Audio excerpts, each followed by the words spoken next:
'Cause it's Friday. Hello, everyone. Happy Friday. Thank goodness. Thank goodness. Nika here with your daily neuro nugget. And if you are in the chat, oh my gosh, somebody already give it a like. Show yourself. Show yourself. Emma. Hey, boo. Hello. Hello. Happy Friday. Happy Friday, babes. We did it. We did it. It's been a long hell week for me. Too many hours. Too many hours working. And you guys already saw. Oh my God. Hoppers. Hello. You made it. Hello, my pal Sal. Hi, Apollonia, Joanne, Jackie, Brian Todd. I'll like it. I like it a lot. Anyway, I have tea. Grab a drink because we're going to be talking about Molly Meth. You know who that is. You know who Molly Meth is. Right? Billy's bestie. Billy's bestie. I want to talk immediately about the DoorDash driver, about Molly. Is Molly an informant? Is she a confidential source? Is she an informant or a criminal source? I don't know, but as I'm going through the idaho.gov website, we have a document that I missed, and we know that they are always updating these websites. They're always updating these websites. So it's important us crime sleuths continue to check the websites, because when they start changing things, hiding things. So I went and I checked Michael Molly, Whitman County Superior Court, and all of her information in the state of Washington in terms of any criminal activity, which we know she has a lot of crime. We know she has a lengthy record, but everything regarding Molly and her criminal activity has literally been scrubbed. And if you guys want to look it up yourselves, this is the case number 4A01-27229. Whitman District Court. McMichael, Molly, Mary. Okay, the website continues saying it's not available. Now, the list is there regarding all of the information, right? There is a court date back on June 18th, 2025. But when I look it up, okay, every time you try and search it, it says docket case information is only available for Superior Court cases when the case status is open. Basically, that it's not available. It also says if the case status field indicates that the case has been archived, docket case information is not available. Why are they archiving this? Right? The case has been archived. To view this case, details for an archived or closed, contact the court record directly. The court will attempt to obtain information for you. Interesting. So they pulled everything. They want you to call in directly, contact the court directly, and get a record directly.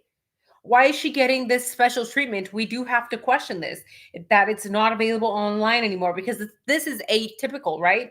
And what is the deal that they made potentially with Molly? Again, these are my theories. These are for entertainment purposes only, right? So welcome, Robert. I'm glad you made it. Hello, Gary. Hello, Nadine. Hi, Dawn. Hello, Tracy. Hello, Kim. Hello, Rex. Hello, guys.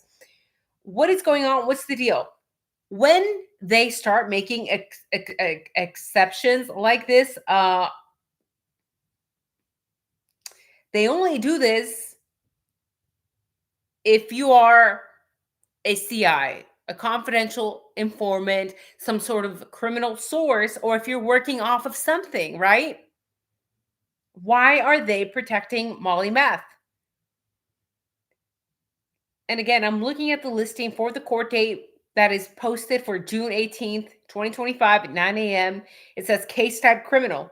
So why can't we have access to what happened? Again, these are typically open. It was open before, but now they're pulling everything. There's no information, no transcripts. There's nothing available for this case. Again, this should be a red flag for all of us because we know that she has been mentioned in several of the legal documents regarding the Idaho 4. And the fact that they are hiding her other criminal records, the fact that they are hiding, archiving her other criminal records, that they are hiding transcripts regarding her criminal records should stand out to all of us.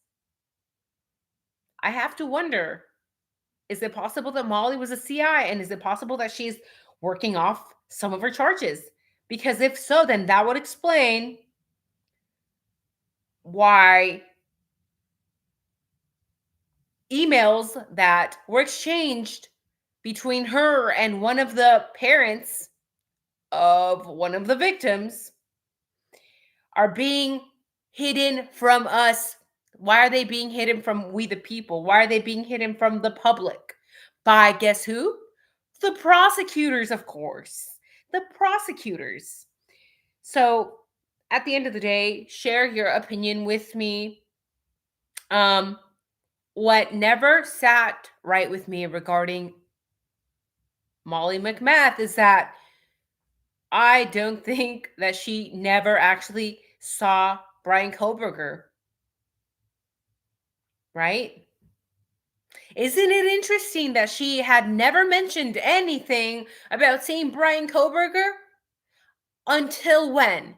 When did she start saying, oh, yeah, I saw Brian? When? Do you guys remember? It was when she was found out to have these personal text messages and emails with one of the parents. And it makes me wonder, why is she communicating? Why is she having all of this communication with one of the parents of one of the victims? Do you not find that fucking odd?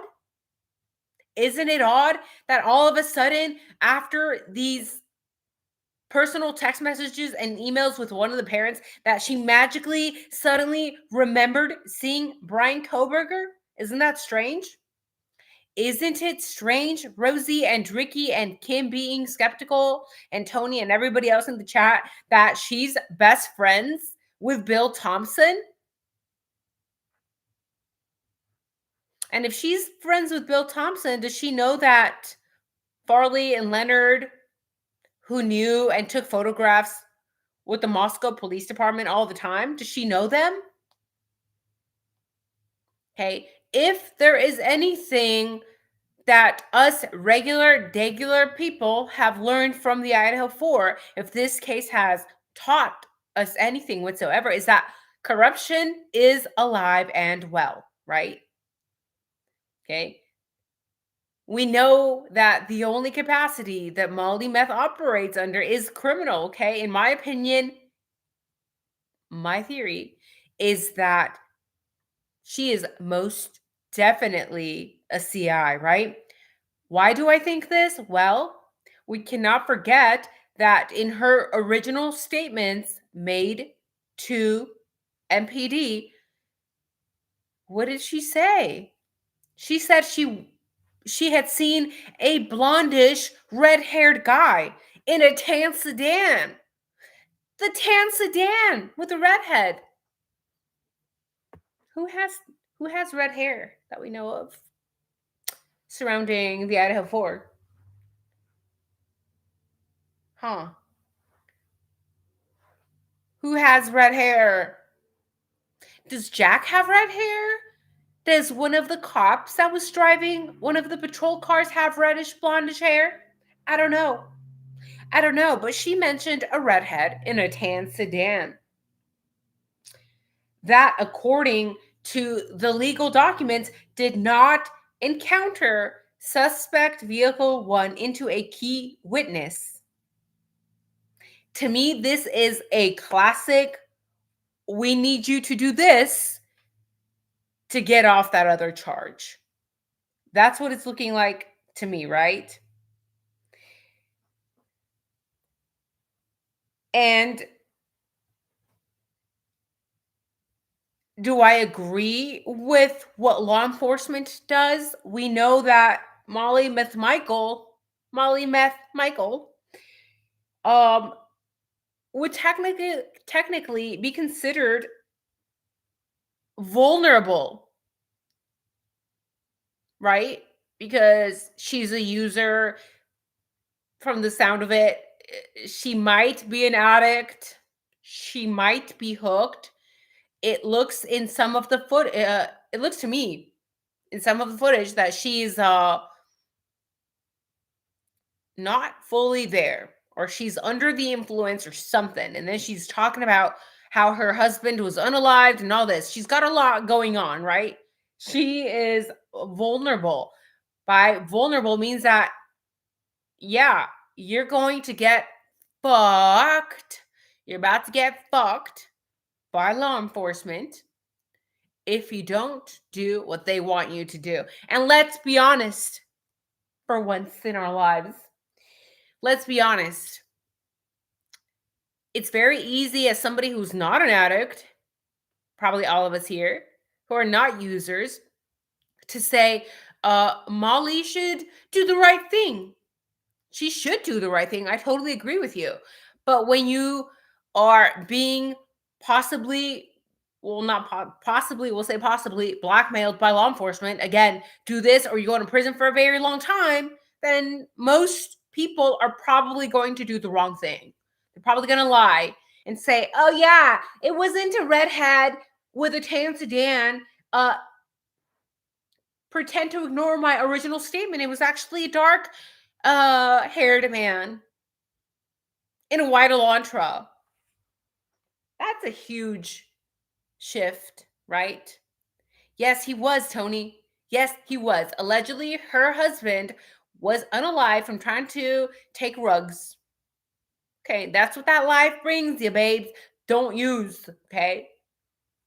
Don't use anything that's going to get you hooked. That's my motto. But I'm a caffeine addict, so what do I know? I also wanted to talk about another thing since we're already here, right? By the way, let me know whether you are here. Hello, Shelia, Rosie, Ricky, Tony, Annie, Brian, As One Divided We Fall, Jay, Luna, Rosie, Ricky. Let me know in the chat and let me know as well in the comment section. Do you think that Molly is a CI? And if so, then that's corruption. That's corruption, right? You can't take advantage of Molly because she is vulnerable in that moment and tell her to lie under oath. You cannot have a CI lying under oath to build your bullshit narrative. You cannot. Yes, rugs are very bad. Okay, stay away from them, people. Stay away from them. Somebody's telling you rugs are good. Oh, they're good for stress. They're good for this, bro. Go for a run. Go lift weights. I don't know what to tell you. Go eat a carrot. Go eat something healthy. I don't know. Okay. Don't go down that path. As somebody who has a psych background as well, I have worked with some of these populations. It will fuck you up usually for the rest of your life. Yes, there are some people that recover. Very rarely. Yes, there's the 1% that were addicts or sellers or whatever. And then they're like, I'm a lawyer now. But that's like 1% of them. Okay. Most people end up getting screwed over. They end up having to basically have no morals, right? Because now law enforcement can control you. If you have pending charges and they're telling you to do something immoral or unethical, then guess what? You're probably going to do the unethical thing. They got you under their thumb and you lose everything you get. Good luck getting a real job later on. It's very difficult. Okay, it's very difficult. Most people lose everything, their families, their money. Okay, and it's very trendy now. I notice it um everywhere. It's very trendy for people to say this is not so bad. Just a little something. It's like, bro, how old are we? I think we're old enough to know that yes, they're bad. Okay. So I don't know. Let me know your thoughts. Was the DoorDash driver in the Idaho 4 case working as a CI in Washington State?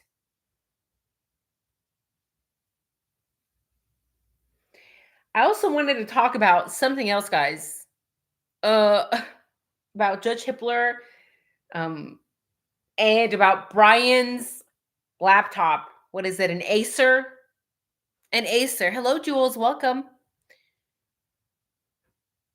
Because there's so many details, right? Are the contents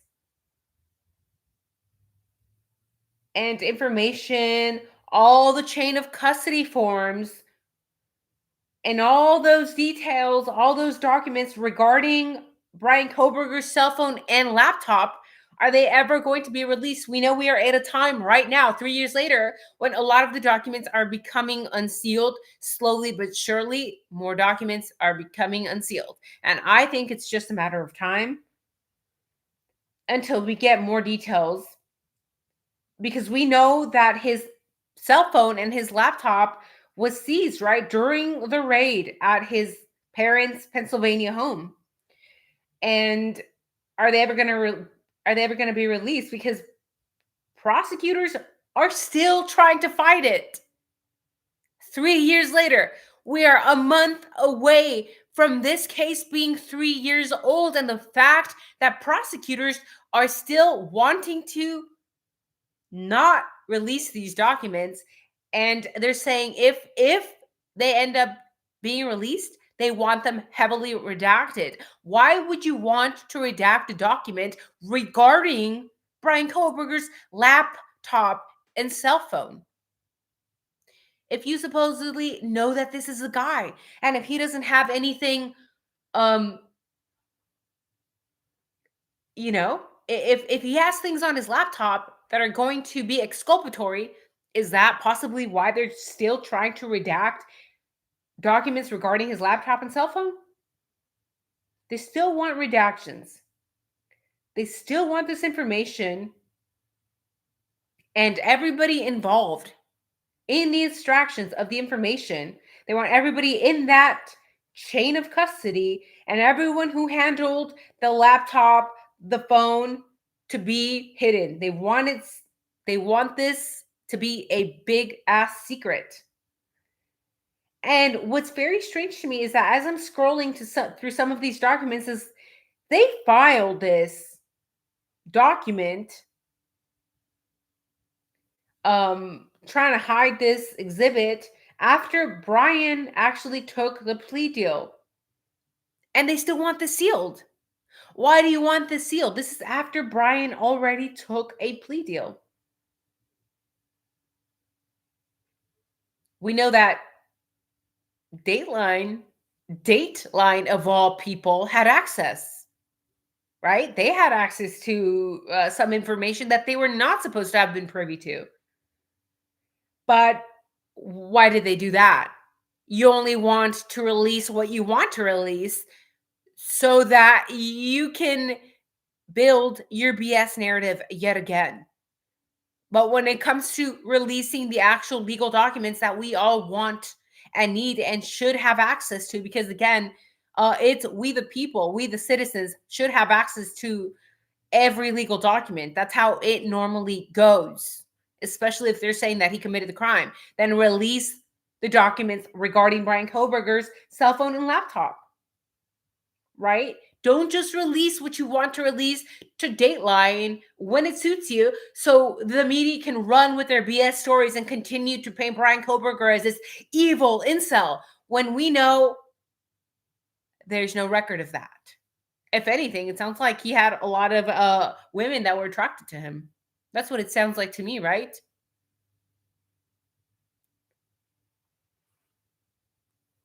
But no, you just want to air what you want to air instead of doing the right thing and allowing the public to have access to that information so we could all think for ourselves, so that we can decide for ourselves what is important and what is not. No, they want to think for us. They want to decide for us. If there is anything incriminating or not on there, release it regardless. And how about we will use our noggin, we will use our neurons and decide, right?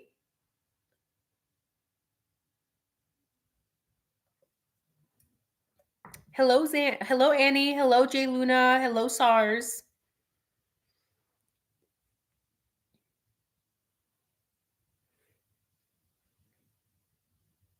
We know that some of the media outlets and Dateline and everybody else who received the leaks, how convenient that only things that were leaked suit their narrative. How convenient is that? Right? They created their own narrative. But what about me? What about you? Shouldn't we have access to that also? I think we should. I mean, what are they still trying to hide? He accepted the plea deal, like just put it all out there, right? But I think that they're still trying to hide it because if they don't, I think we might be surprised at what they are hiding, right?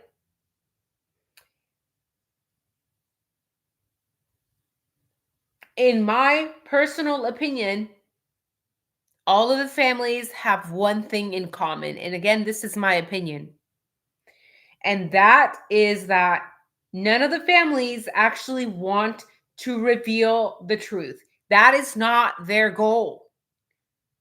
Okay. Why do I think that? Because they are not asking the critical questions as the public. No one is asking the critical questions. None of the family members.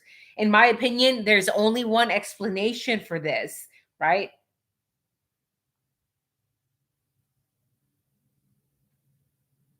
Is it because maybe, just maybe, there is already an ongoing secret parallel investigation by the FBI? Is it possible that this case is being tied to another case? And in my opinion, what is hidden in those documents is probably going to be beneficial to Brian Koberger because God knows if there was anything of value that would of value to the state, to the prosecutors, there was anything there that could be used to yet again smear the name of Brian Koberger, it would have already been made public, right?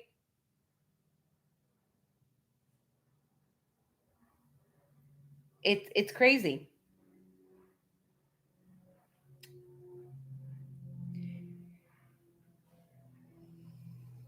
And then I'm pulling up another document here from June 2025,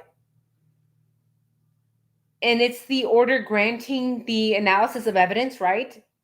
But why did it take until June 2025 for an independent expert by the defense team to examine Brian Koberger's cell phone and laptop? I'm side-eyeing Ann Taylor right now. Why did it take that long, Ann Taylor?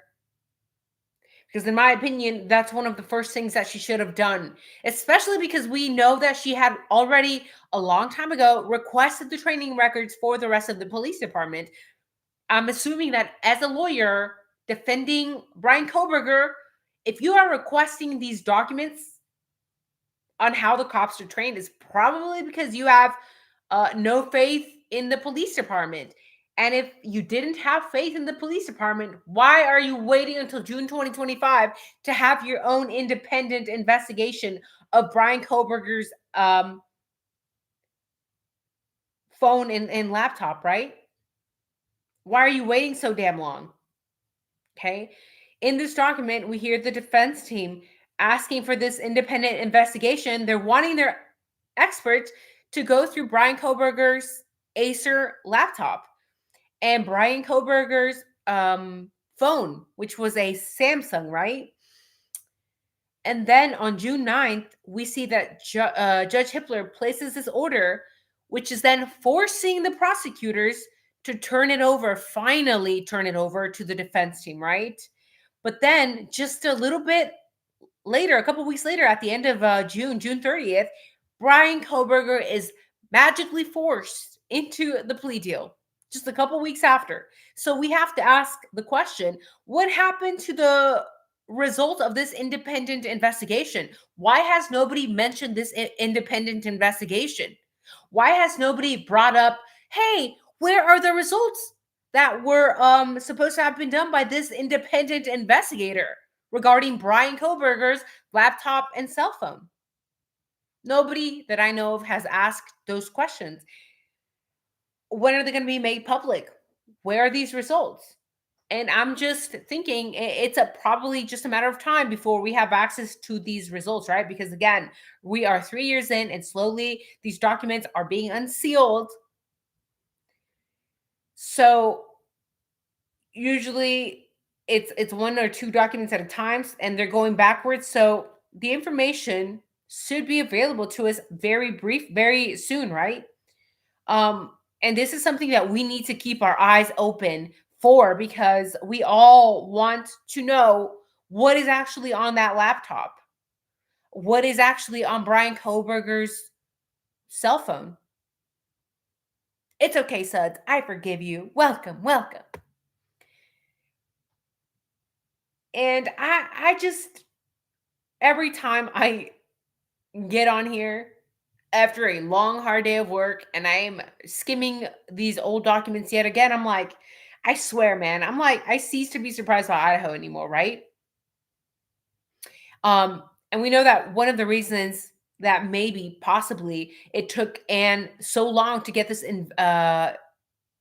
private investigator, this independent investigator for Brian's phone and laptop is because she basically had to force the state to turn it over. And we know that Judge Hippler was taking his sweet ass time at forcing Phil Thompson to turn it over. They didn't want to turn it over.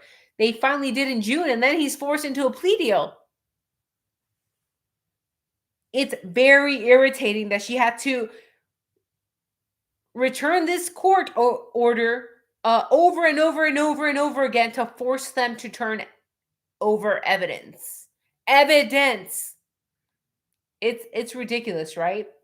I just think this points to this case being a total sham, but it's also very weird. But it's also something that we all need to keep our eyes on. All of us need to keep our eyes on this. And if you guys see these documents, because they are at this moment being unsealed one by one. If you guys see these documents being unsealed before I do, because you guys know I work 60 plus hours and I also have people to feed here and have to take care of, let me know, send it to me, reach out to me on Instagram, ping me, whatever you need to do, because this is a big deal, right? It's such a big deal, in fact, that it's something that may potentially help Brian Koberger. So who's in the chat? Sud says, was November 12, 13 Molly's first day on the job? As much fast food there was at that house. How does a DoorDash driver get lost? Interesting.